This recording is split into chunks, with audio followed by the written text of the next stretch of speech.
গিন্নি, যা বৃষ্টি নেমেছে এই বৃষ্টি থামবার নয়, মনে হচ্ছে বিশাল জল হবে।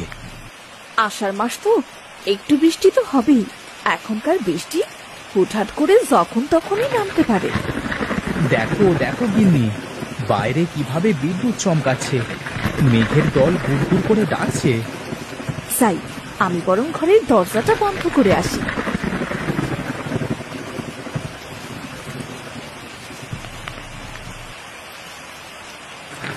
বাইরে যা বৃষ্টি হচ্ছে তাতে তো এবেলা আর কোনো কাজ করা হবে না গিন্নি। কে বলেছে এই বৃষ্টির মধ্যে তোমায় কাজ করতে? তুমি বরং আজকের সময়টুকু বিশ্রাম নাও। তুমি এক কাজ করো গিন্নি, আমাকে কিছু মুড়ি আর চিড়ে খেতে দাও। বৃষ্টির দিনে মুড়ি আর চিড়ে খাওয়ার মজাই আলাদা।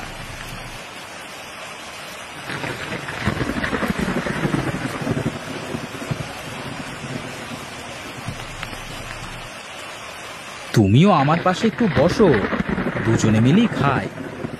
না গো, এখন কিছুটি খেতে ইচ্ছে করছে না। তুমি খাও, আমি বরং একটু বৃষ্টি দেখি। গিন্নি, থালাটা রেখে আমাকে এক গ্লাস পানি দাও দেখি।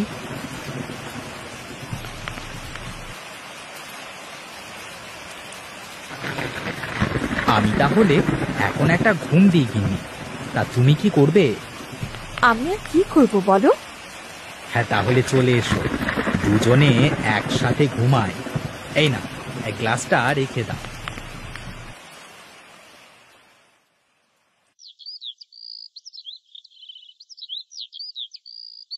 বাহ, কি শীতল বাতাস, প্রাণটা জুড়িয়ে গেল। যাই, একটু মাঠে গিয়ে কলা ভুঁইটা দেখে আসি গিয়ে।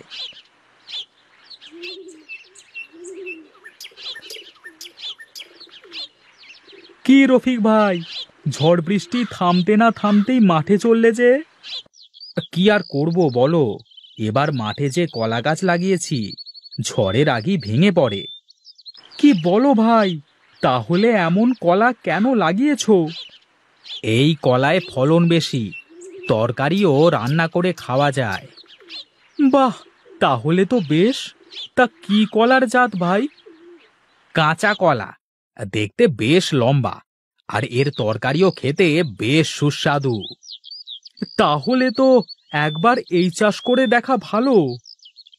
ঠিক আছে, আমি যাই এখন, আমার আবার বাড়িতে এসে অনেক কাজ। বাহ, গাছগুলো তো বেশ, সব এখনো খাড়ায় আছে। এবার ঝড় বৃষ্টির আগেই গাছে পেলা দিয়ে দিতে হবে।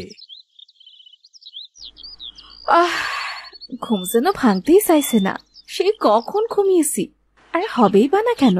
কেন যে বৃষ্টি হলো! যাই, আমি আমার কাজগুলো করে নিই।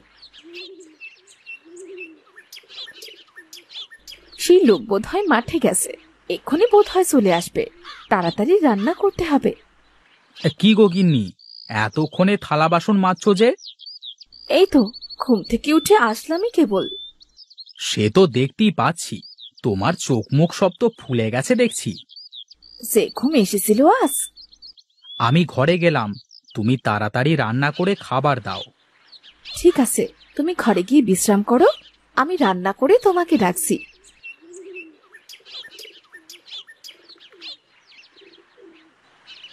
কই গো, বাইরে এসো, আমি খাবার নিয়ে বসে আছি যে। খাওয়া শুরু করো, তোমার পছন্দের মিষ্টি কুমড়া রান্না করেছি। বাহ, বেশ বেশ, খুব সুন্দর হয়েছে। তা মাঠে কি দেখে আসলে? হ্যাঁ, সব গাছ ঠিকই আছে, কালই গিয়ে কলা গাছে পেলা দিয়ে আসতে হবে। গাছে কি পেলা দেওয়া লাগতেছে রফিক ভাই? এই গাছ তো খুব হালকা, এই ঝড়টর হলে সব মাজা ভেঙে পড়ে থাকবে, তাই আগে থেকে পেলা দিয়ে দিলাম। তা সত্যি কি এই কলা গাছ দিয়ে তরকারি রান্না করে খাওয়া যায়? আরে পাগল, তাছাড়া বলছি কি। আচ্ছা, আগে কাঁধ পড়ুক, তারপর দেখাবো। ঠিক আছে ভাই, তাহলে আমি চললাম এখন।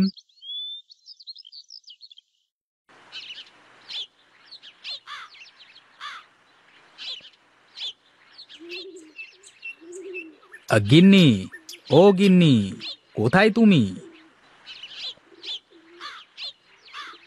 হ্যাঁ গো, বলো। এই কাঁচি দড়ি সব ধরো দেখি, আমি হাত মুখ ধুয়ে নি।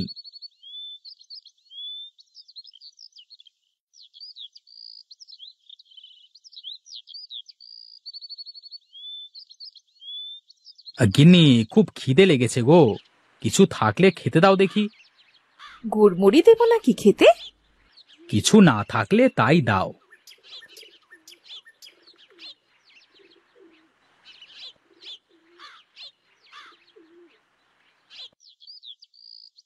ওগো, গাছে কি কাঠ পড়েছে? কয়েকদিনের মধ্যেই কাঁধ পড়ে যাবে গিন্নি। তুমি খেতে থাকো, আমি রান্নাঘরে ঢুকলাম।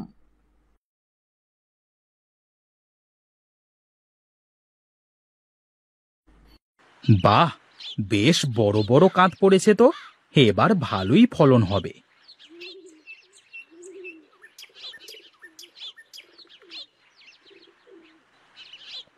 কি রফিক ভাই, এবার এই কলাতে বেশ ভালোই ফলন হবে মনে হচ্ছে। হ্যাঁ, হয়েছে তো ভালোই। তা তোমার এই কলা দিয়ে নাকি তরকারি রান্না করে খাওয়া যায়? হ্যাঁ গো, যায় তো। আমরাও অনেকেই ভাবছি, হ্যাঁ আমরাও এই কলার চাষ শুরু করব। হ্যাঁ, তা বেশ বেশ, তাহলে তো ভালোই হবে। হ্যাঁ, তোমাকে কিন্তু আমাদের এই কলার পোয়া দিতে হবে। হ্যাঁ, তা নিও, সমস্যা নেই, যত লাগে নিয়ে যেও।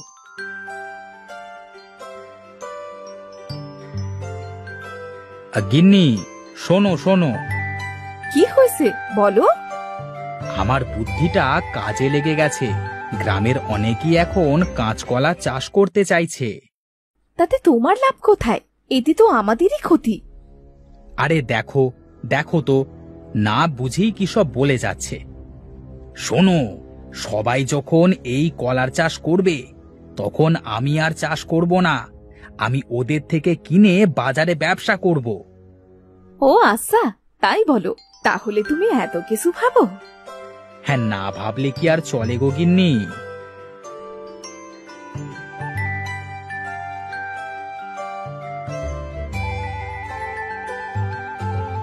রফিক ভাই, এই কলা চাষ করে ভালোই ফলন হচ্ছে বুঝলে। শোন, তোরা কলা বিক্রির জন্য একটুও চিন্তা করবি না কেমন, তোদের সব কলা আমি কিনে বিক্রি করে দেব। তাহলে তো আরো ভালো হয়, তাহলে এখন আমি চললাম।